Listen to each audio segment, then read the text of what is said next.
తండ్రి, ఈ సమయంలో నాయనా మరి నీ కృపా సింహాసనం యొద్దకు సమయోచితమైన సహాయం కొరకు మేము వస్తున్నాం నాయన. మా సహాయకుడవు నువ్వే నాయనా, మా దేవుడవు నువ్వే. నిత్యుడగు రాజు నువ్వే. నాయనా, నిత్య రాజ్యంలోకి మమ్మల్ని అందరినీ తీసుకువెళ్తున్నవాడు నువ్వే. నాయనా, ఈ సమయంలో ప్రాముఖ్యంగా మా జీవితాలలో స్తుతి ఎంత ప్రాముఖ్యమో నువ్వు మాతో 145వ కీర్తన నుంచి మాట్లాడుతున్నావు నాయనా. మమ్మల్ని మీరు చేసిందే మిమ్మల్ని స్తుతించడానికి. భూమి, ఆకాశము, నక్షత్రములు, సముద్రములు, పర్వతములు, హిమము తండ్రి, మరి పక్షులు, పశువులు, జలచరములు అన్నీ గూడా నాయనా నిన్ను స్తుతిస్తున్నాయి తండ్రి.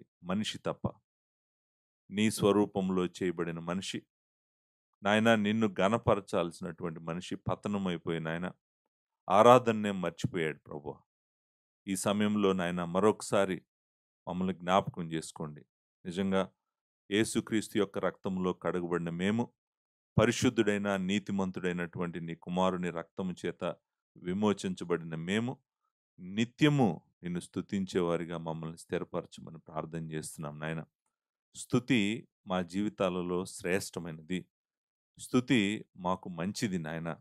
మరి మమ్మల్ని పవిత్రులుగా చేస్తుంది. మమ్మల్ని ప్రభువా దీనులుగా చేస్తుంది. నాయనా, నీకు పనికొచ్చే విధంగా ప్రభువా మంచి పాత్రగా మమ్మల్ని చేస్తుంది తండ్రి. మరి స్తుతిని మేమందరము ప్రాముఖ్యంగా తీసుకోవటానికి మా జీవితాల్లో సహాయం చేయండి. మాలో అనేక మంది నాయన ప్రార్థన చేస్తున్నాం ప్రభువా. మాకు అది దయచేయండి, ఇది దయచేయండి, అది ఇవ్వండి, ఇది ఇవ్వండి అని ప్రార్థిస్తున్నాం గాని నాయన, నువ్వెవరో తెలుసుకొని నిన్ను స్తుతించేటువంటి జీవితం మాకు లేదు. మమ్మల్ని క్షమించమని ప్రార్థన చేస్తున్నాను తండ్రి. నాయనా, మా జీవితాల్లో నువ్వెవరో అర్థం చేసుకొని, నువ్వేం చేస్తున్నావో, నువ్వేం చేయగలవో, నువ్వేం చేయబోతున్నావో, మేము స్పష్టత కలిగి నిన్ను స్తుతించటానికి మీరు మాకు సహాయం చేయండి. 145వ కీర్తన ద్వారా ఈరోజు మా అందరితో మీరు మాట్లాడండి. మా జీవితాలు మార్చండి ప్రభువా. మరి నీ సత్యమైన వాక్యం కింద కూర్చొని, మేము మారకుండా నాయనా, మరి అదే విధమైన జీవితం జీవిస్తా ఉంటే మమ్మల్ని క్షమించండి. మేమందరము మారటానికి సహాయం చేయండి. క్రీస్తు సారూప్యతను ధరించి నాయనా, నువ్వు మమ్మల్ని రక్షించిందే నీ కుమారుడి స్వరూపితలోకి మేము రావటానికి ప్రభువా. నాయనా, మరి అది అది మా అందరికీ దయచేయండి. మమ్మల్ని దీనులను చేయండి. మాలో ఉన్న అహంకారము తీసేయండి ప్రభువా. నాయనా, మా కన్నులు తలపైకి ఎళ్ళకుండా మీరు మమ్మల్ని కాపాడమని ప్రార్థన చేస్తున్నాను. నాయనా, మమ్మల్ని దీనులను చేయండి. ప్రతి దినము ప్రభువా దీనులుగా సర్వశక్తిగల దేవుని నీడను ఆశ్రయించి, నీ రెక్కల చాటున నెమ్మదిగా బ్రతుకుతూ తండ్రి, నీకోసము గొప్ప కార్యాలు చేసేవారిగా మమ్మల్ని చేయమని ప్రార్థన చేస్తున్నాను తండ్రి. నీ కృపకు మమ్మల్ని అందరిని అప్పచెప్తూ నాయన. నాయనా, మరి అపవిత్రమైన మాట గాని, నాయన వ్యర్థమైన మాట గాని నా నోటి నుండి రాకుండా నన్ను కాపాడండి. ప్రభువా, నీకు మహిమ తెచ్చే విధంగానే తండ్రి, నీ వాక్యంలో ఉన్న సత్యాన్ని సత్యంగా వివరించగలిగేటువంటి జ్ఞానము, కృప నాకు దయచేయండి. నీ బిడ్డలందరినీ ఉదయకాల సమయంలో దీవించమని యేసు నామములో అడుగుచున్నాను తండ్రి. ఆమేన్. 145వ కీర్తన. 145వ కీర్తనని నేను లాస్ట్ వీక్ మీకు పరిచయం చేశాను. ఒకవేళ మీరు ఈరోజు ఇక్కడ కూర్చొని 145 కీర్తన వింటుంటే గనక నా రిక్వెస్ట్ ఏంటంటే దయచేసి యూట్యూబ్‌లోకెళ్ళి లాస్ట్ సండే నేను 145 కీర్తన గురించి ఏం చెప్పానో వినండి. నేను అనుకుంటాను ఆ మెసేజ్ చాలా మందిని బ్లెస్ చేస్తుంది. వాళ్ళు మనకి యూట్యూబ్ కామెంట్స్ రూపంలో కామెంట్ చేస్తా ఉన్నారు. దేవుడు మరి లాస్ట్ సండే మెసేజ్‌ని చాలా దీవించాడు. స్తుతి శ్రేష్టమైనది అనేటువంటి టైటిల్‌తో యూట్యూబ్‌లోకి అది రిలీజ్ చేయటం జరిగింది. దయచేసి మీరు అది వినండి. ఈరోజు వాక్యం విన్నా గూడా ఇంటికి వెళ్ళిన తర్వాత మీరు కొంచెం దయచేసి ఫస్ట్ మెసేజ్ గూడా మీరు వినండి. ఫస్ట్ మెసేజ్ వినకపోతే ఈరోజు నేను చెప్పేదానికి చాలా కనెక్షను మిస్ అవ్వటానికి అవకాశం ఉంది. దయచేసి ఇది మీరు జ్ఞాపకం జేసుకోండి. 145వ కీర్తనలో మనకు తెలిసినట్టుగా 21 వచనాలు ఉన్నాయి. 21 వర్సెస్ ఉన్నాయి. 21 వచనాలు గూడా చెప్పేటువంటిది ఒకే ఒక విషయం ఏంటంటే, మనము దేవుణ్ణి స్తుతించాలి. మనము దేవుణ్ణి స్తుతించాలి.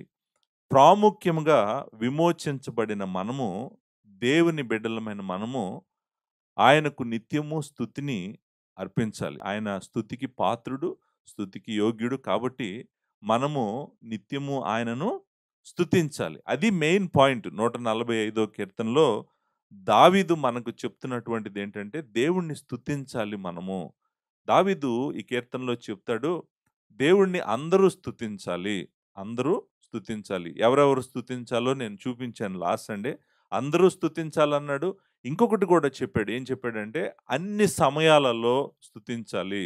అంతేకాదు ఒక మాట వాడాడు. నిత్యము అనేటువంటి మాట వాడాడు. నిత్యము అనేటువంటి మాట మనం రెండో వచనంలో చూసాము.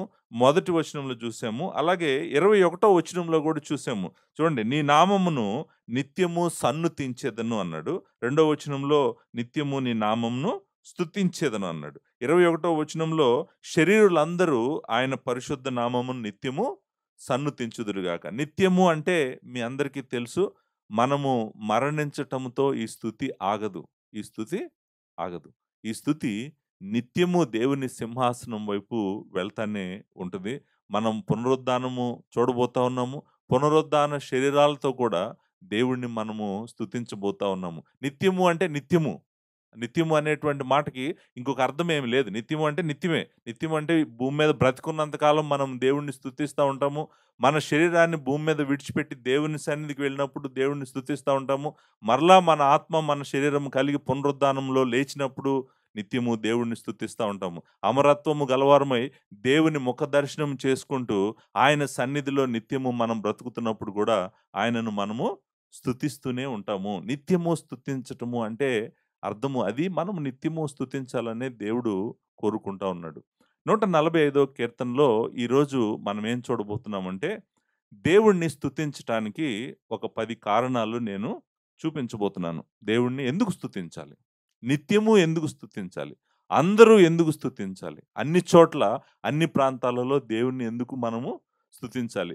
ఆయన స్తుతికి ఎందుకు యోగ్యుడు? ఆయన స్తుతికి ఎందుకు పాత్రుడు? అనేటువంటిది నేను ఒక 10 విషయాలు చూపిస్తాను మీకు 145 కీర్తనలో నుంచి. ఇవి మీరు గుర్తుపెట్టుకొని, నిజానికి దావీదే చెప్తాడు. దావీదు ఏమంటాడంటే, ఇదిగో నేను దేవుడిని ఎందుకు స్తుతించాలంటే, ఇదిగో నేను చెప్తున్నాను కారణాలు అని చెప్పి దావీదే చెప్పాడు. ప్రవక్త అయిన దావీదు రాసినటువంటి ఈ వాక్యంలో ఉన్నటువంటి దేవుణ్ణి మనము చూసి అర్థం చేసుకోవటానికి ప్రయత్నం చేద్దాము. ఆయనను మనము స్తుతించటానికి ప్రతి ప్రయత్నము చేద్దాం. 10 కారణాలు చూడండి. చాలామంది దేవుణ్ణి ఎందుకు స్తుతించరంటే, ఎందుకు స్తుతించరు అంటే కారణం ఏంటంటే, ప్రాముఖ్యమైన కారణము దేవుడెవరో తెలీదు. ఇప్పుడు వ్యక్తి ఎవరో తెలియకుండా, ఆ వ్యక్తి యొక్క లక్షణాలు తెలియకుండా, ఆ వ్యక్తి యొక్క శక్తి తెలియకుండా, ఆ వ్యక్తి యొక్క వ్యక్తిత్వం తెలియకుండా మనము ఆయనను స్తుతించలేము. స్తుతించాలంటే మనకు దేవుడెవరో తెలియాలి. ఎవరికైతే దేవుడెవరో ఎక్కువ తెలుస్తాడో వాళ్ళు ఎక్కువ స్తుతిస్తారు. ఎవరికైతే దేవుడు తక్కువ తెలుస్తాడో వాళ్ళు తక్కువ స్తుతిస్తారు. ఒకవేళ నీ జీవితంలో గనక స్తుతి చాలా తక్కువగా ఉందనుకోండి, స్తుతించటం అనేటువంటిది తక్కువగా ఉందనుకోండి, దానికి ప్రాముఖ్యమైన కారణం ఏంటంటే మీకింకా దేవుడు తెలీదు. ఆయనెవరో తెలీదు. ఆయనెవరో తెలియకపోవటం మాత్రమే కాదు, ఆయన ఏం చేయగలడో గూడా నీకు తెలీదు. ఆయన ఏం చేస్తున్నాడో గూడా నీకు తెలీదు. ఆయన ఏం చేసాడో గూడా నీకు తెలీదు. ఆయన ఏం చేసాడో నీకు తెలీదు. ఆయన ఏం చేస్తున్నాడో నీకు తెలీదు. ఆయన ఏం చేయగలడో గూడా నీకు తెలీదు. సో, నువ్వు ఆయన తెలీదు, ఆయన శక్తి తెలీదు, ఆయన జ్ఞానము తెలీదు, ఆయన ఐశ్వర్యము తెలీదు, ఆయన మహాత్మ్యము తెలీదు. ఆయన గురించి నీకేమీ తెలీదనుకోండి. మీరెలా స్తుతిస్తారు ఆయన్ని? సాధ్యమేనా? దేవుడెవరో తెలియకుండా ఆయన స్తుతించటం సాధ్యమేనా? సాధ్యం కాదు. నేననుకుంటాను, మన దృష్టి అంతా గూడా ఈ ఉదయకాల సమయంలో ఆయనెవరో తెలుసుకోవటానికి ప్రయత్నం చేద్దాం. అంతకు మించి నేను ఎక్కువ ఏం చెప్పదలుచుకోలేదు మీకు. ఆయనెవరో, ఆయనేం చేయగలడో, ఆయనెవరో, ఆయనేం చేయగలడో మీకు చూపించగలిగితే, నేను 145 కీర్తనని కరెక్ట్‌గా మనము అర్థం చేసుకోగలం. ఈ 10 పాయింట్లు చెప్పటానికి ముందు ఒక అబ్జర్వేషన్ చెప్తాను. అదేంటంటే, తిమోతికి పౌలు రాస్తూ, తిమోతికి రాసిన మొదటి పత్రిక రాస్తూ, మన దేవుడు ఎవరో నీకు తెలియాలి తిమోతి అని తిమోతికి 2 సార్లు మన దేవుడు గురించి చెప్తాడు. మన దేవుడు ఎవరు అనేటువంటిది తిమోతికి రాసిన పత్రికలో, మొదటి తిమోతికి రాసిన పత్రికలో 2 సార్లు చెప్తాడు మన దేవుడు ఎవరు అనేటువంటి. చూడండి తిమోతికి రాసిన మొదటి పత్రిక మొదటి అధ్యాయము 17వ వచనాన్ని నేను చదువుతాను. 17వ వచనము మనం చూద్దాం. సకల యుగములలో రాజయ్యుండి, సకల యుగములలో రాజయ్యుండి, అక్షయుడును అదృశ్యుడునగు అద్వితీయ దేవునికి ఘనతయు మహిమయు యుగయుగములు కలుగునుగాక. ఆమేన్. మీరు జాగ్రత్తగా గమనించండి. సంఘము ఎలా నడిపించాలో చెప్తున్నటువంటి ఒక పత్రికలో, ఒక కాపరికి రాసినటువంటి పత్రికలో దేవుడెవరో చెప్తూ పౌలు ఏమడుగుతున్నాడంటే, నీకు దేవుడెవరో తెలియటం మాత్రమే కాదు, నువ్వు ఆయనను ఏం చేయాలంట? ఘనపరచాలంట. ఆయనను మహిమపరచాలంట. అది గూడా యుగయుగములు ఆయనకి కలగాలంట. అంటే ఏంటి? ఏమని కోరుకుంటున్నాడు? దేవుడు స్తుతించబడాలని కోరుకుంటున్నాడు. ఎంతకాలము స్తుతించబడాలని కోరుకుంటున్నాడు? నిత్యము స్తుతించాలని కోరుకుంటున్నాడు. సో చూసారండి. అంటే దేవుడెవరో చెప్పాడు. దేవుడెవరో చెప్పి ఏమడుగుతున్నాడు ఇప్పుడు? ఆయనను మనము స్తుతించాలి. ఆయనను నిత్యము స్తుతించాలి అనేటువంటిది ఇక్కడ చూపిస్తున్నాడు. ఇంకొకసారి తిమోతికి రాసిన మొదటి పత్రికే 6వ అధ్యాయంలో మనము దేవుని గురించి చూస్తాం. 15వ వచనం, 16వ వచనం మీ అందరికీ తెలిసినటువంటి వచనాలు. Very famous versus in the new testament. కొత్త నిబంధన గ్రంథంలో 15వ వచనం, 16వ వచనం. శ్రీమంతుడును అద్వితీయుడనగు సర్వాధిపతి యుక్త కాలములయందు ఆ ప్రత్యక్షతను కనపరచును. ఆ సర్వాధిపతి రాజులకు రాజును ప్రభువులకు ప్రభువునై ఉన్నాడు. సమీపింపరాని తేజస్సులో ఆయన మాత్రమే వసించు అమరత్వము గలవాడై ఉన్నాడు. మనుష్యుడిలో ఎవడును ఆయన చూడలేదు, ఎవడును ఆయనను చూడనేరుడు. ఆయనకు ఘనతయు శాశ్వతమైన ప్రభావమును కలిగి ఉండునుగాక. ఆమేన్. ఇక్కడ కూడా దేవుడు ఎవరో చెప్తున్నాడు. చెప్పిన తర్వాత ఏం చేస్తున్నాడు? దేవుణ్ణి స్తుతిస్తున్నాడు. నేను మీకు ఒక విషయం చెప్తాను, గుర్తుపెట్టుకోండి. సంఘాన్ని నడిపించేటువంటి కాపరులకు ప్రాముఖ్యంగా తెలియాల్సింది దేవుడెవరో, ప్రాముఖ్యంగా వాళ్ళు చేయాల్సింది సంఘంతో కలిసి దేవుణ్ణి స్తుతించడం. This is the highest priority task for a church leadership. సంఘాన్ని నడిపించేటువంటి కాపరికి, అలాగే కాపరులందరికీ కూడా దేవుడెవరో తెలియాలి. తెలియటం మాత్రమే కాదు, ఆయనను నిత్యము స్తుతించాలి. ఇప్పుడు ఈ 2 వచనాల్లో నుంచి ఒక సత్యం అర్థమైంది మనకు. అదేంటంటే దేవుడెవరో తెలిస్తే మనం ఆయన్ని స్తుతించగలము. ఆ ట్రూత్ మీకు అర్థమైంది కదా. ఆ ట్రూత్‌తో పాటు ఇంకొక ట్రూత్ ఉంది ఇక్కడ. నేను ఈ 2 వచనాలు చదవడానికి ఇంకొక కారణం ఉంది. అదేంటంటే 2 వచనాలలో కూడా మనము దేవుణ్ణి రాజుగా చూస్తాం. ఇప్పుడు నేను చదివిన వచనాల్లో 2 వర్సెస్‌లో కూడా దేవుణ్ణి ఎలా చూస్తాం మనము? రాజుగా చూస్తాం. మొదటి వచనంలో ఏమన్నాడు? సకల యుగములలో రాజయ్యుండి. He is eternal king. Eternal king అంటే అర్థం ఏంటంటే forever he is king. ఆయన అన్ని యుగాలలో రాజు. సో ఈ మాట నేను వర్ణించాను. ఆయన అన్ని యుగాలలో రాజు అంటే అర్థం ఏంటంటే ఆయన నిత్యుడగు రాజు. భూమి మీద ఉన్నటువంటి ఏ చక్రవర్తి కూడా సకల యుగములలో చక్రవర్తి కాదు. నిజానికి ఈ నిత్యుడగు చక్రవర్తి ఒక్కసారి కన్ను మూసి కన్ను తెరిచేటప్పటికి భూమి మీద చాలా మంది చక్రవర్తులు పుట్టి చచ్చిపోతారు. అది ఆయనకి వీళ్ళకు ఉన్నటువంటి తేడా అనమాట. సో ఈ చక్రవర్తి లేకపోతే ఈ రాజు, ఈయనకున్న ప్రాముఖ్యత ఏంటంటే సకల యుగములలో రాజు. ఈయన సకల యుగములలో రాజు అంటే అర్థము ఈయన మరణము లేనటువంటి వాడు. ఆ మాట అక్కడే ఉంది కదా. ఏమనుంది? అక్షయుడు అని ఉంది. అక్షయుడు అంటే అర్థం ఏంటి? మరణము లేనటువంటి వాడు. అమరుడు లేకపోతే మరణము లేనటువంటి వాడు. అమరత్వము కలిగిన వాడే అని మనం 6వ అధ్యాయంలో చూస్తాం మనం. సో ఆయన మరణము లేనివాడు కాబట్టి ఆయన నిత్యము రాజుగా ఉండగలడు. ఆయన సింహాసనం ఏమి ఖాళీ అవ్వదు. ఆయన సింహాసనం తర్వాత ఇంకొకళ్ళు కూర్చుంటానికి కూడా ఏమి లేదు. ఆయన నిత్యము సింహాసనం మీద ఉంటాడు. ఆయన ఎల్లప్పుడూ సింహాసనం మీద ఉంటాడు. భూమి ఆకాశము సూర్యుడు చంద్రుడు నక్షత్రాలు లేనప్పుడు ఆయన సింహాసనం మీద ఉన్నాడు. ఇప్పుడు ఆయన సింహాసనం మీద ఉంటాడు. భూమి ఆకాశము కూడా గతించిపోయిన తర్వాత కూడా క్రొత్త ఆకాశం క్రొత్త భూమి వచ్చినప్పుడు కూడా ఆయన సింహాసనం మీద కూర్చొని ఉంటాడు. ఆయన సింహాసనము నిత్యము నిలుస్తుంది. ఆయన నిత్యుడగు రాజు అనేటువంటిది మనం చూసాం. ఎటర్నల్ కింగ్ అనేటువంటి మాట అనమాట. అంతేకాదు 6వ అధ్యాయంలో కూడా సేమ్ ట్రూత్ చెప్పాడు. సేమ్ ట్రూత్ ఏం చెప్పాడు? 6వ అధ్యాయంలో ఈ మాట అంటాడు. ఏమంటాడంటే సర్వాధిపతి అంటాడు. ఏమంటాడు? సర్వాధిపతి. అంతేకాదు ఇంకొక మాట కూడా అన్నాడు. ఆ సర్వాధిపతి రాజులకు రాజును ప్రభువులకు ప్రభును. He is the king of kings and the lord of lords. ప్రభువులకు ప్రభువు, రాజులకు రాజు. సో, ఈ సత్యము నేను ఎందుకు చదివానంటే దానికి కారణం చెప్తాను. 145 కీర్తనకు రండి. 145 కీర్తనకొచ్చేస్తే మీకిక్కడ అర్థమవుతదనమాట. ఫస్ట్ మాట రాజు దేవుడిని ఏమని పిలుస్తున్నాడో చూడండి. దావీదే ఒక రాజు. ఒక దేశానికి రాజు. దేవుడు ఏర్పరుచుకున్నటువంటి తన ప్రజలకు రాజు. ఈ రాజు దేవుడిని ఏమని పిలుస్తున్నాడు? ఏమని పిలుస్తున్నాడు? నాకు ఈ మాట చదివినప్పుడు, రాజువైన నా దేవా అనే మాట చదివినప్పుడు, నా మనసులో ఏమనిపించిందంటే, మనమందరము నిజంగా దేవుడిని రాజుగా చూడట్లేదేమో అనిపించింది.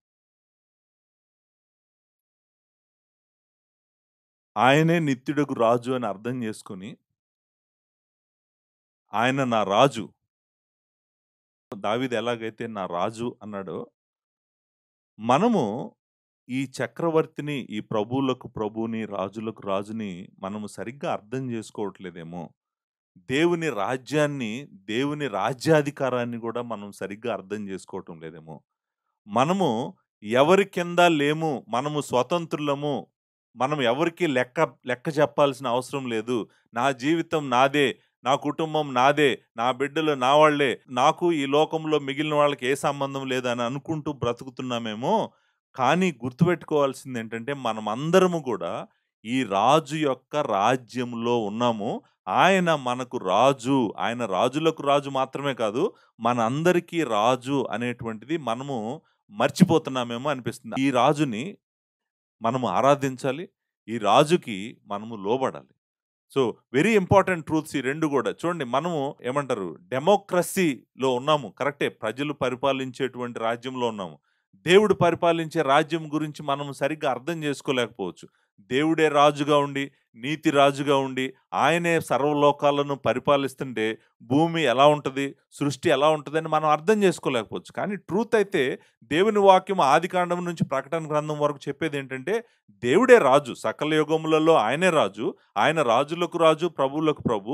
నిజానికి కొత్త నిబంధన మొదలవటం కూడా ఎలా మొదలైంది? దేవుని రాజ్యము గురించే ప్రకటించాడు. బాప్తిస్మిచ్చి యోహాను ప్రకటించింది కూడా దేవుని రాజ్యం గురించి. కింగ్డమ్ ఆఫ్ గాడ్ అంటాం మనం. లేకపోతే కింగ్డమ్ ఆఫ్ హెవెన్ అంటాం.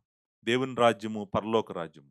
దేవుడే రాజుగా ఆయన రాజ్యాన్ని భూమి మీదకి తీసుకొని రాబోతున్నాడు అనేటువంటి ప్రకటన మొదలైనటువంటిది. సో, మనము దేవుణ్ణి రాజుగా చూడట్లేదేమోనని అనిపించింది. 145 కీర్తన మనల్ని ఆ ట్రూత్‌ని గ్రహించమని చెప్తుందేమో అనిపిస్తుంది. అక్కడ మాత్రమే కాదు.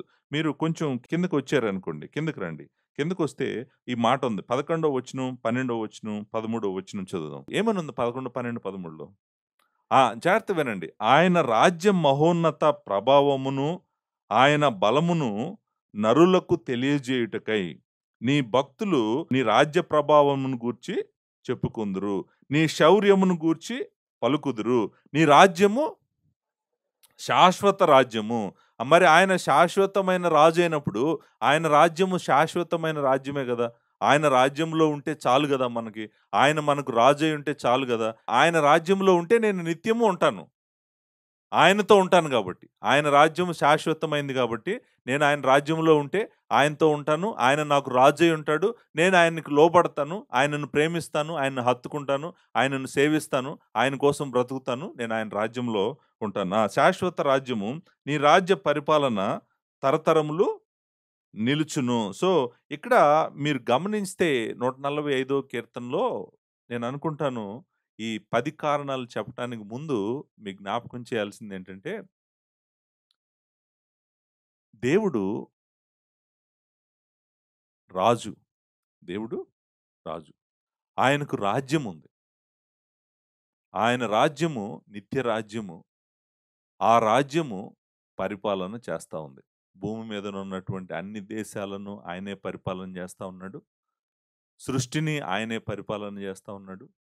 పరలోకమును ఆయనే పరిపాలన చేస్తా ఉన్నాడు. దేవదూతలను ఆయనే పరిపాలన చేస్తా ఉన్నాడు. అందరు రాజుల మీద రాజుగా కూర్చొని పరలోకము నుండి ఆయన రాజ్యాలనన్నిటినీ ఏలుతున్నాడు. ఆయనే మరి శరీరమును ధరించి మన మధ్యలోకి వచ్చాడు. ఆయనే భూమి మీద గూడా తన రాజ్యాన్ని స్థాపించబోతున్నాడు. సో, ఆయన రాజ్యమును మనము మనసులో పెట్టుకొని 145 కీర్తన చదివితే మంచిగా ఉంటదేమోనని అనిపించింది. ఎందుకంటే కీర్తన అడుగుతుంది మనల్ని. ఆయనని రాజు అని చెప్తున్నాడు. ఆయన రాజ్యము శాశ్వతంగా ఉంటదని చెప్తున్నాడు. సో, దావీదు చెప్తున్నటువంటి ట్రూతే ఇది. ఈ ట్రూత్‌ని మనం గుర్తుపెట్టుకోవాలి. మరలా అక్కడ ఫస్ట్ తిమోతిలో గూడా అదే చెప్తున్నాడు. ఆయన నిత్యుడగు రాజు. ఆయన సకల యుగములలో రాజు అన్నాడు. అంతేకాదు రాజులకు రాజు, ప్రభువులకు ప్రభు అని అంటున్నాడు. సో, అంటే మనం అర్థం చేసుకోవాల్సిందేంటంటే, నా రాజు నా దేవుడు. నా దేవుడు నా రాజు. నేను ఆయన రాజ్యంలో ఉన్నాను. నేను నా రాజు ఎవరో తెలుసుకొని, ఆయనను నేను నిత్యము స్తుతిస్తాను. ఆయన నా దేవుడు, అలాగే నా రాజు. ఆ ట్రూత్ కూడా మొదటి వచనంలోనే ఉంది గదా! ఏమనుంది? నా రాజువైన నా దేవ. ఇంగ్లీష్‌లో మీరు చదివారనుకోండి. ఏమనుంది? My God and king. నా దేవుడే నా రాజు. నా దేవుడే నా రాజు. ఆ truth very important. Your king is your God. Your God is your king. So, ఆ కింగ్‌కి మనము టోటల్ సరెండర్, టోటల్ సబ్మిషన్ చేసుకోవాలి మనం ఆ రాజుకి. ఆ రాజు మాత్రమే యోగ్యుడు. ఆ రాజుకు మనల్ని మనం పూర్తిగా సమర్పించుకోవాలి. సమర్పించుకోవటంలో అంటే నీ చిత్తము, నీ ఆలోచన, నీ ప్లాన్‌లు, నీ ప్రణాళికలు అన్నీ గూడా ఆయన సార్వభౌమాధికారం కిందకు తీసుకురావాలి. ఆయనను ఒబే అవ్వటం అంటే అది ఒబీడియన్స్ అంటే విధేయత అంటే అర్థం ఏంటంటే సంపూర్ణంగా ఆయన అధికారం కిందకి మనము వచ్చేయాలి. అందుకే ఆయన అంటున్నాడు, "నా దేవుడు నాకు రాజు గూడా" అంటున్నాడు. ఎవరు అంటున్నారు? ఒక రాజు అంటున్నాడు. ఇప్పుడు దావీదు ఎవరు? రాజు. ఒక రాజు ఏం చెప్తున్నాడు? నా మీద రాజున్నాడు. ఆ రాజు నా దేవుడు అని చెప్తున్నాడు. చెప్తూ ఈ కీర్తన రాసి, ఈ కీర్తనలో ఏం చెప్పాడంటే దేవుడిని మనము స్తుతించాలి. మన రాజును మనము స్తుతించాలి. ఎందుకు స్తుతించాలి? ఇప్పుడు నేను లాస్ట్ సండే మెసేజ్ మళ్ళీ రిపీట్ చేయను. ఎందుకు స్తుతించాలో స్ట్రెయిట్ టు ద పాయింట్ నేనెళ్తాను. ఎందుకు స్తుతించాలి దేవుడిని? లేకపోతే ఈ నిత్యుడగు రాజుని, నిత్య రాజ్యమున్న ఈ రాజుని, రాజులకు రాజుని, ప్రభువులకు ప్రభువుని నేను ఎందుకు స్తుతించాలి? ఎందుకు స్తుతించాలో చెప్తున్నాను. 10 కారణాలు చెప్తానన్నాను గదా! మొట్టమొదటి కారణము ఆయన గొప్పవాడంట. మొట్టమొదటి కారణము ఆయన గొప్పవాడు. గొప్పవాడు అనన్నా రాసుకోవచ్చు. మీరు కావాలంటే మహాత్మ్యము గలవాడు అని గూడా రాసుకోవచ్చు. మీకు గొప్పవాడని అంటే ఈజీగా అర్థమవుతదని నేను చెప్పాను. ఎందుకు ఆయన్ని స్తుతించాలంటే ఆయన గొప్పవాడు. చాలా సింపుల్‌గా ఉంది గదా! వినటానికి. ఆయన గొప్పవాడు. మనకు తెలిసిన గొప్పవాళ్ళు చాలా మందున్నారు. భూమి మీద చాలా మంది గొప్పవాళ్ళ గురించి మనం మాట్లాడతాం. ఆయన గొప్పవాడు, ఆమె గొప్పామె, ఆయన ఇది చేసాడు. భూమి మీద చరిత్రలో ఎవరు ఈయన చేసినంత ఇంకెవరు చేయలేదు. ఈయన ఎంత గొప్పవాడో మీకు తెలీదు. ఈయన సామ్రాజ్యాలను జయించాడు అని అలెగ్జాండర్ ద గ్రేట్ గురించి చెప్తాము. ఈయన స్వాతంత్ర్యం తెచ్చిపెట్టాడని ఇంకొక ఆయన గురించి చెప్తాము. భూమి మీదనున్నటువంటి రకరకాల వ్యక్తుల గురించి, లేకపోతే జాలిగా, కరుణగా మాట్లాడినటువంటి వ్యక్తుల గురించి చెప్తాము. వాళ్ళ గొప్పతనం గురించి మనం మాట్లాడుతూనే ఉంటాం. మనుషుల గొప్పతనం గురించి మనము మాట్లాడుతూనే ఉంటాం. మనుషుల గొప్పతనం గురించి మాట్లాడటమే గాదు, మనుషుల గొప్పతనం గురించి పుస్తకాలు గూడా రాశారు. చాలా పుస్తకాలు రాశారు. ఎవరి మీద రాయలేదు చెప్పండి? ఏ వ్యక్తి మీద రాయలేదు? బోలెడంత మంది వ్యక్తుల మీద ఈళ్ళెంత గొప్పోళ్ళో చెప్తూ బోలెడన్ని పుస్తకాలు రాశారు. కానీ ఇక్కడ ఫస్ట్ రీజను దేవుడిని మనం ఎందుకు స్తుతించాలంట అంటే, ఆయన గొప్పవాడంట. తెలుగు బైబిల్‌లో ఆ గొప్పవాడు మనం ఇంగ్లీష్‌లో గ్రేట్ ఈస్ ద లార్డ్ అని మొదలవుతది ఆ వచనం. మనం చూసేటువంటి వచనం థర్డ్ వర్స్. మూడో వచనం ఎలా మొదలవుద్దంటే, great is the Lord. Great is Yahweh. మీ అందరికి తెలుసు యెహోవా అనే మాట వెనకాల ఉన్న పదము హీబ్రూలో యావే. యావేని ఇంగ్లీష్‌లో లార్డ్ అని అనువాదం చేశారు గదా! ఇక్కడ ఏమని అంటున్నాడు? Great is the lord. అంటే తెలుగులోకొచ్చేటప్పటికి ఎలా అనువాదం చేశాడు? యెహోవా మహాత్మ్యము గలవాడు. అంటే అర్థము గొప్పవాడు. అంటే అర్థమేంటి? గొప్పవాడు. మూడో వచనంలో ఉన్నటువంటి అదే మాటను మనము ఆరో వచనం ఆఖరిలో గూడా చూస్తాం. నేను నీ మహాత్మ్యమును వర్ణించెదను. నీ మహాత్మ్యమును లేకపోతే నీ గొప్పతనమును నేను వర్ణించెదను. సో, అంటే మనకు అర్థమవుతుంది ఏంటంటే, మూడో వచనము ఆయన గొప్పతనం గురించి మాట్లాడుతుంది. నాలుగో వచనము ఆయన గొప్పతనం గురించి మాట్లాడుతుంది.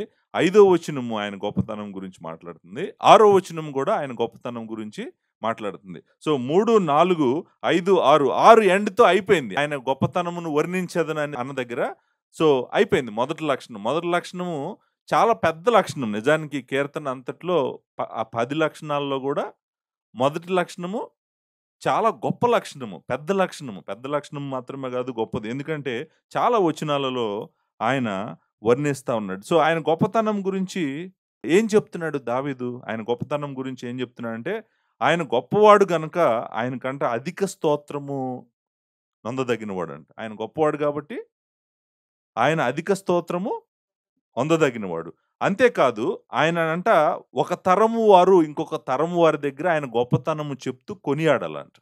ఒక తరము, వన్ జనరేషన్ మరి ఒక తరం వారికి ఆయన ఎంత గొప్పవాడో చెప్తూ ఆయనను కొనియాడాలంట. ఒక తరం ఇంకొక తరానికి చెప్పాలంట, కొనియాడాలంట. అంతేకాదు ఆయన పరాక్రమ క్రియలను తెలియజేయాలంట. ఇప్పుడు కొనియాడటం అంటే ఏంటో మీకు తెలుసు. తెలియజేయటం అంటే మీకు తెలుసు. అధిక స్తోత్రము నొందదగినవాడంటే ఏంటో మీకు తెలుసు. 5వ వచనంలో చూడండి. మహోన్నతమైన నీ ప్రభావ మహిమను, నీ ఆశ్చర్య కార్యములను నేను ధ్యానించెదను.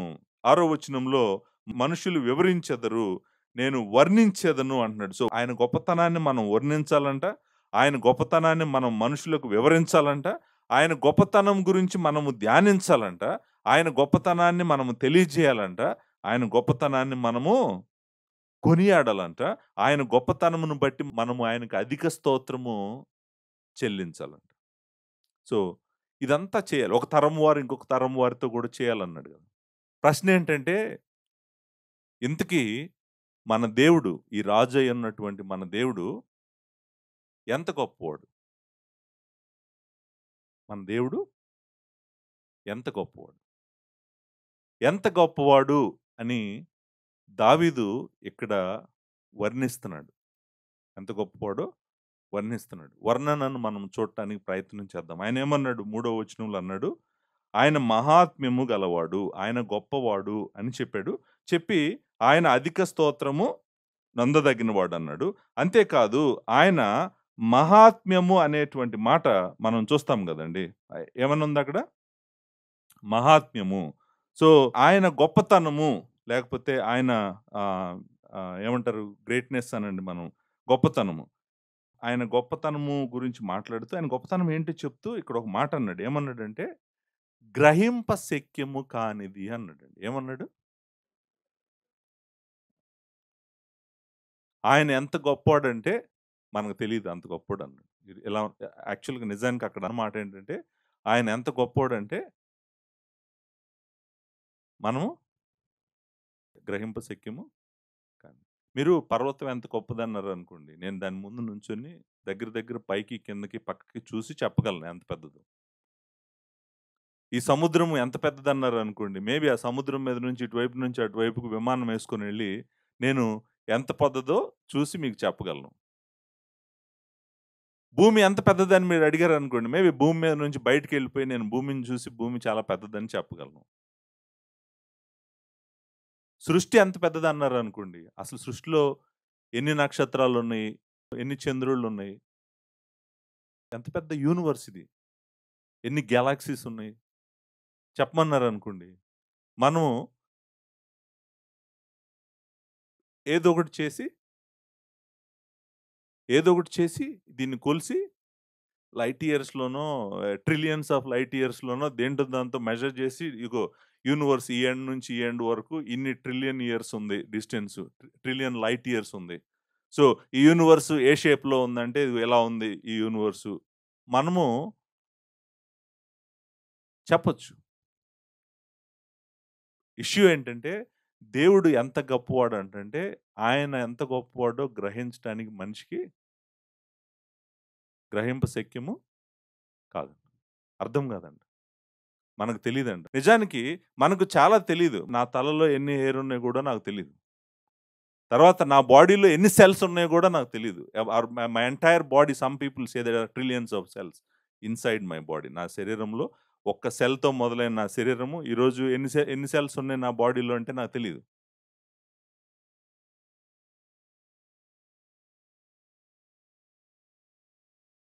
సో, అంటే దేవుడెవరు? ఆయన ఎంత గొప్పవాడు అని తెలుసుకోవడానికి మనం ప్రయత్నం చేస్తేనంట, మనము ఎండయ్యేది ఎక్కడంటంటే, ఆయన గొప్పతనాన్ని మనం ఎప్పటికి కూడా ఆయన జ్ఞానాన్ని గ్రహించలేము. ఆయన పరిశుద్ధతని గ్రహించలేము. ఆయనను మనము గ్రహించాలని ప్రయత్నం చేసిన ప్రతిసారి గూడా, ఆయన నేను బాగా అర్థం చేసుకున్నాను అని అనుకునే టైంకే, నువ్వు ఒక మహాసముద్రంలో ఒక చిన్న నీటి ఏమంటారు? నీటి బొట్టుని నువ్వు అర్థం చేసుకున్నావు. ఆయన ఎంత గొప్పవాడో చెప్పటానికి దావీదు వాడిన వర్ణన ఏంటంటే, ఆయన ఎంత గొప్పవాడో నేను గూడా వర్ణించలేను. మీకు కూడా తెలీదు. ఆయన ఎంత గొప్పవాడో మీకు తెలీదు. మీరు చూడండి. నేను ఎంత గొప్పవాడో చెప్తాను మీకు. ఆకాశములు దేవుని మహిమను వివరించుచున్నవి. అంతరిక్షములు ఆయన చేతి పనిని ప్రచురపరచున్నవని 19వ కీర్తన చెప్తున్నప్పుడు ఆయన ఎంత గొప్పవాడో చెప్పాలనుకున్నారనుకోండి. ఈ యూనివర్స్‌ని చూడండి ఒకసారి. యూనివర్సు సైజ్ చూడండి. ఇంత పెద్ద విశ్వాన్ని శూన్యములో నుండి కలుగునుగాక అంటే కలిగేటట్టు చేసాడంటే, మనము చిన్న చిన్న బిల్డింగ్స్ కట్టే చాలా గొప్పోడని చెప్పుకుంటాం. లేకపోతే పెద్ద పెద్ద బిల్డింగ్స్ కట్టే చాలా గొప్పోడని చెప్పుకుంటాం. అసలు ఈ సృష్టి ఏంటిది? నిజానికి మీకు ఒక విషయం చెప్తున్నాను. ఈ విశ్వము ఎంత పెద్దదో ఎవరికీ తెలీదు. ఈ విశ్వం ఎంత పెద్దదో ఎవరికీ తెలీదు. రెండోది ఇంకొకటి కూడా చెప్తున్నాను. ఈ విశ్వం ఏ ఆకారంలో ఉందో కూడా ఎవరికీ తెలీదు. అర్థమైందా? నేను ఈ 2 ఫ్యాక్ట్స్ మీ ముందు పెడుతున్నాను. ఈ విశ్వం ఎంత పెద్దదో కూడా ఎవరికీ తెలీదు. ఈ విశ్వం ఏ ఆకారంలో ఉందో కూడా ఎవరికీ తెలీదు. కానీ ఒకటి మాత్రం చెప్పగలను. ఇదేంటంటే ఈ విశ్వం ఎలా ఉందంటే ఎంతుందో నాకు తెలీదు అని మాత్రం సైంటిస్టులు చెప్పగలరు. ఎంత దూరం ఉందని అడిగాననుకోండి నేను. సో, నువ్వు ఉదాహరణకి నేనిక్కడున్నాను భూమి మీద. నేను మన గెలాక్సీలో నుంచి ఇంకో గెలాక్సీలోకెళ్ళి అలా ఎలా ఎళ్తుంటే, నేను ఎంత దూరం ఎళ్తానన్నా అనుకోండి, వాళ్ళకి తెలీదు ఆన్సరు. నువ్వు ఎంత దూరం ఎళ్తావు అన్నావనుకోండి, అది గ్రహింప శక్యం గానిదంటారనమాట వాళ్ళు గూడా. ఇప్పుడు ఆయన చేసిన సృష్టే గ్రహింప శక్యం గానిదైతే, మరి ఆయనను నువ్వెలా అర్థం చేసుకుంటావు? ఆయన ఎంత గొప్పవాడో నీకెలా తెలుస్తది? ఆయనను మనము ఆయన మహాత్మ్యమును మనము గ్రహించలేము అనేటువంటిది మనము ఐ థింక్ రోమన్స్ 11లో గూడా పాల్ మాట్లాడతాడు. ఆయన యొక్క జ్ఞానం గురించి మాట్లాడతాడు.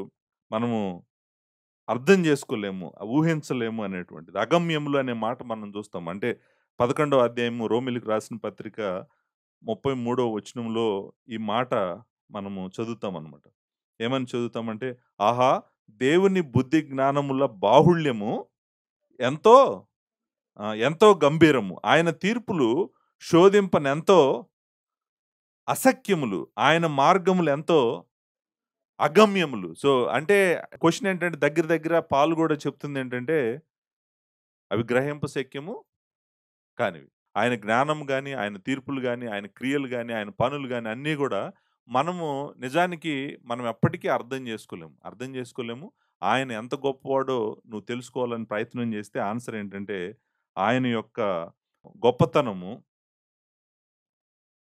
ఆయన గ్రేట్‌నెస్, ఆయన గొప్పతనము మనం ఎప్పటికి గూడా గ్రహించలేమంట. గ్రహించలేనంత గొప్పవాడాయన. మీరెప్పుడు గూడా మనిషి గొప్పతనం గురించి మీరు మాట్లాడకండి.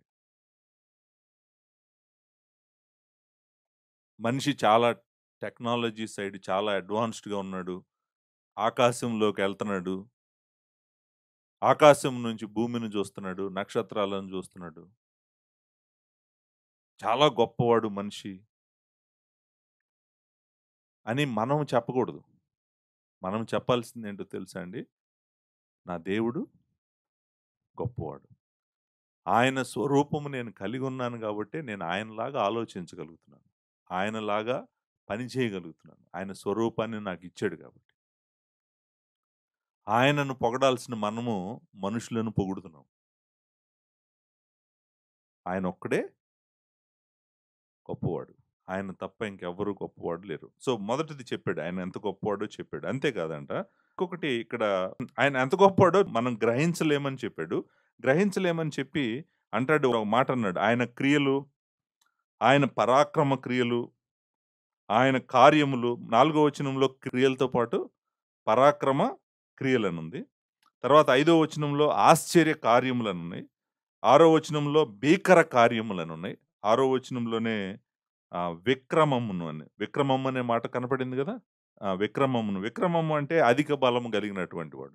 సో, విక్రమం అనే మాటకు అర్థము అధిక బలము. ఆహ్, అది దాని మీనింగ్ అనమాట. అంటే పరాక్రమము గలవాడు, లేకపోతే హీరో స్ట్రెంగ్త్ ఉన్నవాడు, పవర్ ఉన్నవాడు, అధిక బలము గలవాడు అనేటువంటి మాట మీరు రాసుకోవచ్చు. ఇంగ్లీష్‌లో వాలర్ అంటాం మనం. వాలర్ లేకపోతే ప్రావెస్ ఆర్ హీరోయిష్ అంటాం గదా! అది విక్రమము అంటే అర్థం అనమాట. సో, విక్రమములు అనే మాటను మనం చూస్తాం. సో, ఇక్కడ మనం చూసేదేంటంటే ఆయనకంట ఆయన ఎంత గొప్పోడంటే ఆయన దగ్గరంట అధిక బలముందంట. ఆయన, ఆయన యొక్క అధిక బలము భీకర కార్యాలు జేస్తదంట. ఆయన భీకర కార్యాలు మాత్రమే గాదు, ఆశ్చర్య కార్యాలు జేస్తదంట. ఆయన ఎంత గొప్పవాడంటే, చాలా బలమున్నటువంటి వాడు. ఆశ్చర్య కార్యాలు, భీకర కార్యాలు చేసేటువంటి వాడు. అంతేకాదు పరాక్రమ క్రియలు జేసేటువంటి వాడు, గొప్ప క్రియలు జేసేటువంటి వాడు. సో, ఆన్సర్ ఏంటో చెప్పమంటారా? ఆయన ఎంత గొప్పవాడని అడిగారనుకోండి, ఆయన ఎంత గొప్పవాడో నీకు తెలియాలంటే, ఆయన సృష్టిలో ఏం జేస్తున్నాడో నువ్వు చూడు. నువ్వు చూస్తే ఆయన కార్యాలను జూస్తే, ఆయన క్రియలను జూస్తే నీకు అర్థమవుతది. ఆయన ఎంత మహోన్నతుడో, లేకపోతే ఆయన ఎంత గొప్పవాడో అని చెప్పి మనల్ని దావీదు ఏం జేస్తున్నాడంటే, ఆయన యొక్క శక్తిని నువ్వు చూడాలనుకుంటే, ఆయన యొక్క గొప్పతనం నువ్వు చూడాలనుకుంటే, ఆయన చేసే కార్యాలను నువ్వు చూడు. ఆయన ఆశ్చర్య కార్యాలను నువ్వు చూడు. ఆయన క్రియలను నువ్వు చూడు అని చెప్పి చెప్తున్నాడండి. ఇప్పుడు ఏమి క్రియలు చూడాలి నేను దేవుని యొక్క గొప్పతనం చూడాలంటే? ఏ ఆశ్చర్య కార్యాలు చూడాలి దేవునివి? దేవుని ఆశ్చర్య కార్యాలు చాలా ఉన్నాయండి. నిజానికి దేవుని వాక్యంలో సృష్టిని ఎలా చేసాడు దేవుడు? కేవలం ఒక మాట చేత ఇంత యూనివర్స్‌ని సృష్టిని తీసుకొచ్చాడు. అంతేకాదు దేవుని వాక్యం ఏం చెప్తుందంటే, ఆయన సృష్టిని చేయటమే మాత్రమే కాదు, తన మహత్తు గల మాట చేత ప్రతిరోజు ఈ సృష్టినంతటిని నిర్వహిస్తున్నాడంట. Upholding the entire universe by the power of his word అని ఉంది దేవుని వాక్యంలో. అంటే అర్థం ఏంటంటే, ఆయన ఇది మొత్తం యూనివర్స్ అంతా గూడా ఇంటాక్ట్‌లో ఉండి, చక్కగా ఇదంతా గూడా పనిచేయాల్సిన విధంగా పనిచేసేటట్టు, రోజు గూడా ఏ మాట చేతైతే దీన్ని సృష్టించాడో, అదే మాట చేత మహత్తు గల తన మాట చేత సమస్తము నిర్వహించుచు అనే మాట మనం హీబ్రూస్ చాప్టర్ 1లో చదువుతాం. మొదటి 4 వచనాల్లో చదువుతాం. So, he is the one who is upholding the entire universe. అది కూడా ఆయన ఆశ్చర్య కార్యాలు. ఇశ్రాయేలీయులు చూసినటువంటి ఆయన భీకర కార్యాలు, ఆశ్చర్య కార్యాలు ఇంకెవ్వరు చూడలేదు. నిజానికి దావీదు ఒక ఇశ్రాయేలీయుడిగా నిబంధనలో ఉన్నవాడిగా చెప్తున్నాడు. మేము దేవుని కార్యాలను మేము చూసాము. ఎలాంటి కార్యాలను చూసాం? దేవుడు మీకు పాత నిబంధన గ్రంథం చదవండి. మొదటి 5 గ్రంథాలు చదవండి. ఆయన చేసిన భీకర కార్యాలేంటో తెలుసుకోవాలనుకుంటే, ఐగుప్తులో ఆయన చేసిన అద్భుతాలేంటో చూడాలనుకుంటే, సముద్రాన్ని పాయలు చేసి ఆయన బిడ్డల్ని ఎలా పొడి నేల మీద నడిపించుకుంటూ తీసుకొచ్చాడో చూడాలనుకుంటే, సినాయి పర్వతం మీదకి ఆయనే మహిమలో ఎలా దిగొచ్చాడో మీరు చూడాలనుకుంటే, ఆయన వచ్చినప్పుడు భూమి ఎలా కంపిస్తదో మీరు చూడాలంటే, మరి పర్వతం అంతా కూడా ధూమం అయిపోయి మొత్తం పిచ్ బ్లాక్ అయిపోయి అసలు ఆయన సన్నిధి ఎలా ఉంటదో మీరు చూడాలనుకుంటే, ఆయన మాట్లాడితే మనుషుల చెవులకి ఎలా ఉంటదో మీరు వినాలనుకుంటే, మీరు వెళ్ళండి. వెళ్లి దేవుడు ఎన్ని ఆశ్చర్య కార్యాలు, ఎన్ని భీకర కార్యాలు చేసాడో ఇశ్రాయేలీయుల పక్షం చూడండి. ఇశ్రాయేలీయుల పక్షమున ఒక్కడే నిలబడి యుద్ధాలు చేసాడు. ఆయనకి ఎవరు అవసరం లేదు. ఆయన ఒక్కడే శూరుడు. సో, ఆయన చేసిన భీకర కార్యములు, ఆయన చేసిన విడుదల, విమోచన ముందుండి వాళ్ళని నడిపించాడు. అరణ్యంలో నడిపించాడు. అగ్ని స్తంభముగా, మేఘ స్తంభముగా ఆయనుండి వాళ్ళని నడిపించాడు. ఇవన్నీ చూసి ఆయన ఏమంటున్నాడంటే, ఇశ్రాయేలీయులు ఏమంటున్నారంటే, నా దేవుడు చాలా గొప్పవాడు. ఆయన చాలా గొప్ప కార్యాలు చేశాడు. భీకర కార్యాలు చేశాడు. గొప్ప కార్యాలు చేశాడు. ఆయన ఏమైనా చేయగలడు. సముద్రాన్ని పాయలుగా చేయగలడు. ఆకాశాన్ని వంచగలడు. చూడండి సినాయి పర్వతం మీద దిగొచ్చిన రోజు ఆయన నిజానికి ఆకాశాన్ని వంచి ఎలా పర్వతం మీదకి రావటం ఏంటి? అంటే ఆయన చేయలేనిది ఈ సృష్టిలో ఏమీ లేదు. ఆయన గొప్ప కార్యాలు చేస్తాడు. భీకర కార్యాలు చేస్తాడు. ఇక్కడ ఒకసారి మనము ఆగి కొంచెం ఆలోచిద్దాం. ఆలోచించాల్సిన అవసరం ఉంది. దేవుడు ఎంత గొప్పవాడు అంటే ఆన్సర్ ఏంటంటే ఆయన ఎంత గొప్పవాడో గూడా మనం ఎవరం అర్థం చేసుకోలేము. అంత గొప్పవాడు. అంతేకాదు ఆయన ఏ కార్యమైనా గూడా ఈ సృష్టిలో చేయగలడు. ఆయన ఎంత శక్తిమంతుడు, ఎంత మహాత్మ్యం గలవాడంటే ఏదైనా చేయగలడు. దేవుని ఆశ్చర్య కార్యాలు, దేవుని గొప్ప కార్యాలు నీ జీవితంలో నువ్వెన్ని చూసావో నాకు తెలీదు. నా జీవితంలో నేను చాలా చూసాను. నీ కోసము ఆయన ఏమైనా చేయగలడు. నీకు ఆయన చేయలేనిది ఏమీ లేదసలు. నీకోసం ఆయన చేయలేనిది ఏమీ లేదు. మనము ఆయన కార్యాలను మనం చూడాలంటే,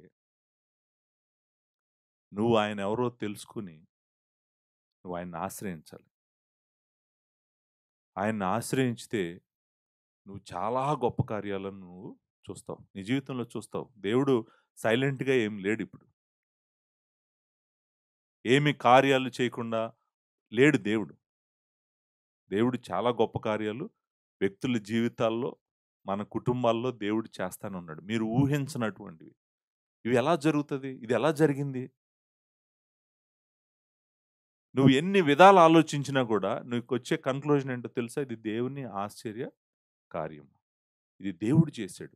నేను ఎన్ని విధాలుగా దీన్ని అర్థం చేసుకుందామని ప్రయత్నం చేస్తున్నా గూడా ఆయన మనం అర్థం చేసుకోలేకపోతున్నాడు. దేవుని కార్యము, దేవుని కృప ఇది. నా బిడ్డల పట్ల, నా కుటుంబంలో, నా భర్త పట్ల, నా భార్య పట్ల అసలు ఇలా జరగటానికి అవకాశం లేదు. ఇలా జరిగిందంటే కారణం గ్యారంటీకి ఇది దేవుడు చేసిందే. అలాంటి ఆశ్చర్య కార్యాలను నువ్వు చూడాలంటే ఈ మహోన్నతుడైన దేవుడిని, ఈ గొప్ప దేవుడిని నీ జీవితంలో నువ్వు కలిగి ఉండాలి. నువ్వు కలిగి ఉంటే గనక నిజానికి నేను చెప్తున్నాను మీకు ఎవరు అవసరం లేదు ఈయనుంటే.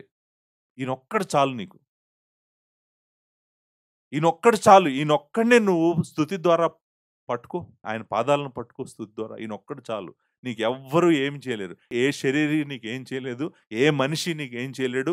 ఎవ్వరు నీకేం చేయలేరు. ఈయనొక్కడుంటే చాలు. ఆయనను గూడా నువ్వెలా పట్టుకోవాలంటే, అయ్యా నువ్వు మహోన్నతుడవు. నువ్వేమైనా చేయగలవు. ఏమైనా చేయగలవు అని నీ వాక్యం సెలవిస్తుంది. కాబట్టి నేను నిన్ను స్తుతిస్తాను. నీ పాదాలను నేను గట్టిగా పట్టుకుంటాను ప్రభువా. నిన్ను వదిలిపెట్టను. నా జీవితాన్ని నువ్వు మార్చు. నిజానికి ఒక వ్యక్తి జీవితం మార్చటమే ఒక అద్భుతం. ఒక భయంకరమైన పాపిని పట్టుకొని దేవుడు తన స్వరూపంలోకి మారుస్తున్నాడు గదా! అదే అద్భుతము. అసలు ఎవరు ఇతను?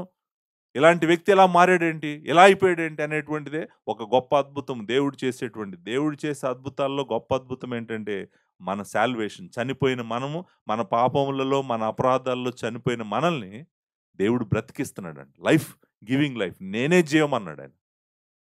ఎవరికి జీవం గావాలి? మరణించిన ప్రతి ఒక్కరికి గావాలి. మనం మరణించి ఉన్నప్పుడు దేవుడే జీవమై వచ్చి మనకు జీవమిచ్చి ఆయన దగ్గరికి తెచ్చుకుంటే అన్ని కార్యాల కన్నా గొప్ప కార్యం గాదండి. చనిపోయింది బ్రతకడం గొప్ప కార్యం గాదా?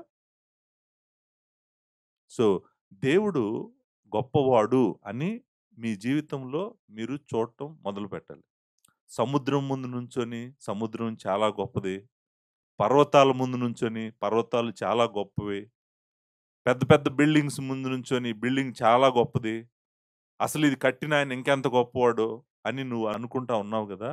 మరి ఒక్కసారి రాత్రిపూట ఆకాశం వైపు చూడలేదా నువ్వెప్పుడు? ఆకాశములు చూసినప్పుడు నీకు దేవుడు ఎంత గొప్పవాడో, ఆయన ఎంత శక్తిమంతుడో నీకు తెలియట్లేదా? నిజానికి దేవుని వాక్యం ఏం చెప్తుందో తెలుసా అండి? ఆకాశం ఆయన ఎంత గొప్పవాడో చెప్తుందంట. ఆకాశం ఆయన ఎంత గొప్పవాడో చెప్తుందంట. రోమీయులకు రాసిన పత్రిక మొదటి అధ్యాయము మనము 19వ వచనం చదివితే ఆయన ఎంత గొప్పవాడో ఇక్కడ మనకి తెలియజేస్తుందంట. ఎందుకనగా దేవుని గూర్చి తెలియశక్యమైనదేదో అది వారి మధ్య విసిదమైనది. స్పష్టం చేసాడంట. దేవుడు ఆయన గురించినటువంటి చెప్పాలనుకున్నది చెప్పాడంట. దేవుడు అది వారికి విసిదపరచును. ఇక్కడ చూడండి. ఆయన అదృశ్య లక్షణములు అనగా ఆయన నిత్య శక్తియు దేవత్వమును జగతుత్పత్తి మొదలుకొని సృష్టింపబడిన వస్తువులను ఆలోచించుట వలన తేటపడుచున్నవి గనుక వారు నిరత్తరులై ఉన్నారు. చూడండి ఇక్కడ ఏమంటున్నాడు? జగతుత్పత్తి మొదలుకొని సృష్టింపబడిన వస్తువులను ఆలోచించటం వలన తేటపడుతుందంట. ఏం తేటపడుతుంది ఆలోచించటం వలన? ఏం తేటపడుతుందో చెప్పమంటారా? తేటపడుతుంది కూడా ఇక్కడ రాశాడు. ఏమంటే ఆయన అదృశ్య లక్షణములు అనగా ఆయన నిత్య శక్తియు దేవత్వమును. సో, ఇవి మీరు జాగ్రత్తగా గమనించండి. అంటే ఆయన ఏమంటున్నాడంటే సృష్టిని చూస్తేనంట, సృష్టిని చూసినప్పుడు, సృష్టిని జాగ్రత్తగా మనం గమనించినప్పుడంట, దేవుడిని డైరెక్ట్‌గా మనం చూడలేకపోతున్నామంట గానీ, దృశ్య లక్షణాలు అంటే అర్థం ఏంటంటే కనపడేటువంటివి. అదృశ్య లక్షణాలు అంటే అర్థం ఏంటంటే కనపడనటువంటి దేవుని లక్షణాలు. అదృశ్య లక్షణాలలో 2 లక్షణాలు ఇక్కడ మనకి చెప్పాడు. ఏమంటున్నాడు ఆయన? ఆయన యొక్క నిత్య శక్తి, ఆయన దైవత్వం. ఈ సృష్టి వెనకాల దేవుడున్నాడని, అంతేకాదు ఆ ఉన్న దేవుడు నిత్య శక్తి గల దేవుడని సృష్టిని చూస్తే మనకి అర్థమవుతుందండి. ఎవ్వరు కూడా నాకు నువ్వున్నావని నాకు తెలీదు, నువ్వింత శక్తి గలవాడవని నాకు తెలీదని భూమి మీద ఏ మనిషి అనలేడంట. ఏమంటాడంటే వెంటనే "నువ్వెప్పుడైనా ఆకాశం వైపు చూసావా?" అని అడుగుతాడంట దేవుడు. తీర్పు రోజు దేవుని ఎదుట నిలబడినప్పుడు, దేవుని ఎదుట నిలబడిన రోజు "నువ్వున్నావని నాకు తెలీదు ప్రభువా" అని దేవుడికి చెప్పారనుకోండి. ఆయన వెంటనే అడిగే మాటేంటో తెలుసా? "నువ్వెప్పుడైనా సృష్టిని చూసావా? నీకు కన్నులు ఇచ్చాను గదా! నేను చూడటానికి. నువ్వు సృష్టిని చూసావు గదా! సృష్టిని చూస్తే నీకేమనిపించింది? ఆ! వీళ్ళు చక్కగా ఫ్లైటేసుకొని లేకపోతే స్పేస్ షిప్ ఏసుకొని వీళ్ళు స్కైలోకి ఎళ్తున్నారు అనిపించిందా నీకు? లేకపోతే ఇంటర్నేషనల్ స్పేస్ స్టేషన్‌కెళ్ళి డాకింగ్ జేస్తున్నారు అనిపించిందా? ఏమనిపించాలి నీకు? సృష్టిని చూసినప్పుడు ఏమనిపించాలంటే, ఓహ్! దీని వెనకాల ఎంతో శక్తిమంతుడైన దేవుడున్నాడు. ఎంతో శక్తిగల దేవుడున్నాడు. ఎంత శక్తిగల దేవుడంట ఆయన? ఆయనను వర్ణిస్తూ నిత్య శక్తి అనే మాటుందండి. ఏముంది? నేను చాలా సార్లు చెప్పాను. ఎంత శక్తిమంతుడు దేవుడు ఎంత గొప్పవాడంటే ఆన్సర్ ఏంటో తెలుసమ్మా? నాకు సార్ పాస్టర్ గారు నాకు న్యూక్లియర్ పవర్ తెలుసు. లేకపోతే నాకు హైడ్రో పవర్ తెలుసు.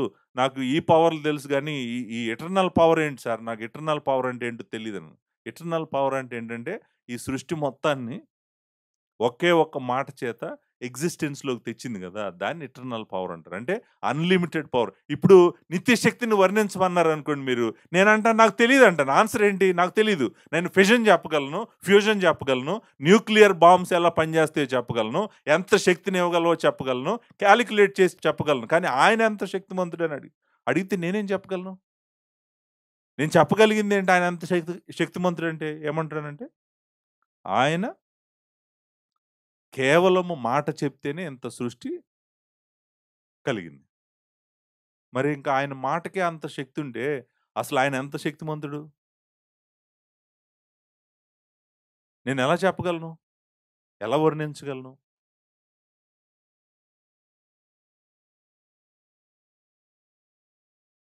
ఆయనను మీరు చూడటానికి ప్రయత్నం చేయండి. ఆయనను తెలుసుకోవటానికి మీరు ప్రయత్నం చేయండి. నీ చేతిలో పడుతున్న నీళ్లు గాదు నువ్వు చూడాల్సింది. నువ్విలా చేయి పెట్టి నీళ్లు పడుతున్నప్పుడు నీళ్లు కాదు చూడాల్సింది. ఆయన సృష్టిలో ఉన్న ప్రతిదీ గూడా ఆయనెవరో మాట్లాడుతుంది. నువ్వు చూడు ఆయనెంత గొప్పవాడో చూడు. ఆయనెంత శక్తిమంతుడో చూడు. ఎంత మహోన్నతుడో చూడు. చూడాలనే దేవుడు కోరుకుంటున్నాడు. సో, నేననుకుంటాను మనము దేవుడిని ఆరాధించకపోవటానికి కారణం ఆయనెవరో తెలీదు మనకి. మనము ఆయన్ని ఆరాధించాల్సిన స్థలంలో నేననుకుంటాను చాలా సార్లు మనల్ని మనం ఆరాధించుకుంటున్నాం. మనల్ని మనము ఆరాధించుకుంటున్నాం. మనం ఎంతసేపు వేరే వాళ్ళకి మన గొప్పతనం జెప్తాం. నేనెంత గొప్పోడినంటే, నేనెంత చదివానంటే, నేను ఏ ఉద్యోగం జేస్తున్నానంటే, నేనెంత సంపాదించానంటే, నాకెంత పెద్ద ఇల్లుందంటే మన గురించి మనం చెప్పుకుంటాం. మన గురించి మనం చెప్పుకుంటున్న ప్రతిసారి మనల్ని మనం ఆరాధన చేసుకుంటున్నాం. మనల్ని మనం ఆరాధన చేస్తున్నాము. లేకపోతే వేరే వాళ్ళని ఆరాధన చేస్తున్నాం. వేరే మనిషి గురించి చెప్తాం. ఆయన ఎంత గొప్పోడో, ఆయన ఎంత ఏం చేశాడో, ఏం చేయగలడో. ఒక భక్తుడు ఒక మాట అంటాడు. మనిషి ఆరాధించకుండా ఉండలేడంట. ఆరాధిస్తే దేవుడిని ఆరాధిస్తాడంట. లేకపోతే తనను ఆరాధించుకుంటాడు.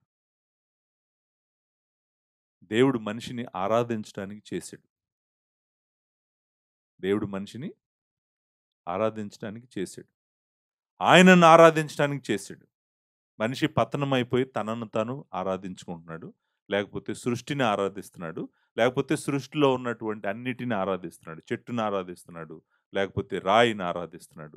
సూర్యుడిని ఆరాధిస్తున్నాడు. చంద్రుడిని ఆరాధిస్తున్నాడు. నక్షత్రాలను ఆరాధిస్తున్నాడు. సముద్రాన్ని ఆరాధిస్తున్నాడు. సృష్టికర్తను వదిలేసి సృష్టిని ఆరాధిస్తున్నాడు. లేకపోతే వేరే మనుషుల్ని ఆరాధిస్తున్నాడు. లేకపోతే తనను తాను ఆరాధించుకుంటున్నాడు. ఒక మాట చెప్తాను ఇక్కడ. మేబీ మీకు నేనిక్కడ ఆపుతున్నాను. ఒక మాట చెప్పి నేను ఆగిపోతాను.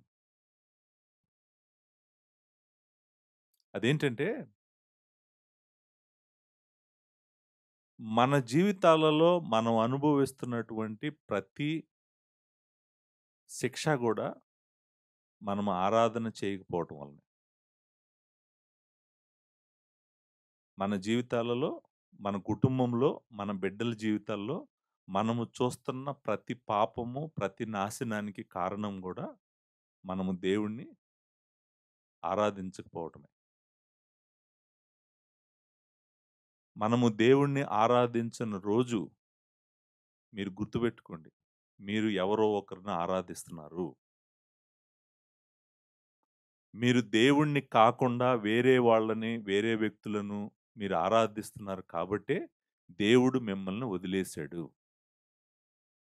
దేవుడు మిమ్మల్ని వదిలేసాడు కాబట్టే మీ జీవితాల్లోకి ఎవరు పడితే వాళ్ళు వచ్చి మిమ్మల్ని తొక్కేస్తున్నారు. కంచె తీసేసాడు. కంచె తీసేసాడు. మీకు కాపుదల తీసేసాడు. ఆయన చాలా సార్లు అడిగాడు నిన్ను. నన్ను ఆరాధించవా అని అడిగాడు. అడిగితే మనం చెప్పాము, నిన్ను ఆరాధించం మేము. మమ్మల్ని మేము ఆరాధించుకుంటాము. వేరే మనుషుల్ని ఆరాధిస్తాము. నిన్ను మాత్రం మేము ఆరాధించమన్నాం. దేవుడేమన్నాడో తెలుసా? అయితే నువ్వు నీ బలముతో, నీ శక్తితో, నీ జ్ఞానంతో నువ్వు భూమి మీద బతుకు అన్నాడు. ఏ రోజైతే మనల్ని ఆయన వదిలేసాడో, మన జ్ఞానానికి మనల్ని, మన తెలివికి మనల్ని, మన ఆలోచనలకు మనల్ని వదిలేసాడో అంతే ఇంక. మన జీవితాల్లో జరగకూడని నాశనము, ఊహించని నాశనము, అంతా నాశనమే. ఎటు తిరిగిన నాశనమే. మన జీవితంలో ఒకసారి వెనక్కి తిరిగి చూసుకుంటే, మన జీవితంలో జరిగిన నాశనం అంతటి కారణం ఏంటో తెలుసా? మనము దేవుడిని ఆరాధించకపోవడం. ఈరోజు నీ జీవితంలో జరుగుతున్న నాశనానికి అంతటికి కారణం ఏంటో తెలుసా? నువ్వు దేవుడిని ఆరాధించకపోవడమే. మరలా చెప్తున్నాను. రేపు నీ జీవితంలో జరగబోతున్న నాశనానికి కూడా కారణం ఏంటో చెప్పనా? నువ్వు దేవుడిని ఆరాధించకపోవడం. నేను చెప్తున్న మాటలు ప్రతిదీ కూడా దేవుని వాక్యానుసారం. ఆయనను ఆరాధించకుండా ఏం చేశారంట? ఆయనను ఆరాధించకుండా ఇక్కడ రోమీయులకు రాసిన పత్రికలో ఏం చేశారు? ఆయనను ఆరాధించకుండా? మీరు చూడండి 21వ వచనం. మరియు వారు దేవునినెరిగి ఆయనను దేవునిగా మహిమపరచలేదు, కృతజ్ఞతాస్తుతులు చెల్లించలేదు గాని, వారు తమ వాదములు యందు వ్యర్థులైరి. ఆయన దేవుడని తెలిసి కూడా ఆయన దేవుడిని ఆరాధించలేదంట. అప్పుడేం జరిగిందంటే వాళ్ళకి 22వ వచనం. వారి అవివేక హృదయము అంధకారమైను, తాము జ్ఞానులమని చెప్పుకొనుచు బుద్ధిహీనులైరి. ఏం జరుగుతది ఆరాధన చేయకపోతే? ఆరాధన చేయకపోతే హృదయంలోకి చీకటొస్తది. అందరికీ తెలివిగల్లోడు అని చెప్తావు నువ్వు. కానీ నీ అంత బుద్ధి లేనోడు ఇంకెవరు లేరని చెప్తున్నాడు దేవుడు. అంతే కాదంట. ఆరాధన చేయకపోతే ఇంకేం జరుగుతుందంటే చూడండి ఇక్కడ 23వ వచనం. వారు అక్షయుడకు దేవుని మహిమను క్షయమగు మనుషుల యొక్కయు, పక్షుల యొక్కయు, చతుష్పాద జంతువుల యొక్కయు, పురుగుల యొక్కయు ప్రతిమా స్వరూపముగా మార్చిరి. అంటే అర్థం ఏంటంటే వాళ్ళకి వాళ్ళు దేవుళ్ళని చేసుకుంటున్నారు. ఆ దేవుళ్ళు కూడా ఏ ఆకారాల్లో ఉన్నారో చెప్పాడన్నమాట. 24వ వచనం. ఈ హేతువు చేత అంటే దేవుడు వదిలాడా? ఆయన్ని ఆరాధించకుండా నిన్ను నువ్వు ఆరాధించుకొని సృష్టిని ఆరాధిస్తుంటే నిన్ను వదిలేయడా దేవుడు? వదిలేస్తాడు. మీరు రోమీయులకు రాసిన పత్రిక మిగిలిన వచనాలు చదవండి అధ్యాయంలో. మిగిలిన వచనాలన్నీ ఏం చెప్తాయో తెలుసా అండి? ఆన్సర్ ఒకటే ఒకటి చెప్తది. ఏ రోజైతే నువ్వు దేవుడిని ఆరాధించటం ఆపేస్తావో, నీ జీవితంలో నాశనం ఆ రోజు మొదలైంది. మీరు చూడండి. మీరు ఏ రోజైనా ఆలోచించారండి? మన చుట్టూ ఉన్న సొసైటీ ఎందుకిలా ఉందని? మన సొసైటీలో ఏముందండి? అబద్ధము, మోసము, బలాత్కారము, నరహత్యలు, వేరే వాళ్ళది లాక్కోవడము, బెదిరించటము. దౌర్జన్యము ఎక్కడి నుంచి వచ్చినాయో చెప్పమంటారు ఇవన్నీ? వ్యభిచారము, తాగుడు, మనుషుల్లో ఇవన్నీ రావటానికి కారణం ఒకటే ఒకటి. అదేంటో చెప్పమంటారా? మనము దేవుణ్ణి ఆరాధించట్లేదు. మనం దేవుణ్ణి ఆరాధించట్లేదు. సో, నేను ఇక్కడ ఆయన మహోన్నతుడు, లేకపోతే ఆయన మహాత్మ్యం గురించి నేను మాట్లాడాను గదా! ఆయన చాలా గొప్పవాడు. ఆయన ఎంత గొప్పవాడంటే, ఆయన ఏం చెప్తున్నాడంటే, ఆయన ఎంత గొప్పవాడంటే, ఆయన గొప్పతనాన్ని మనం గ్రహించలేము.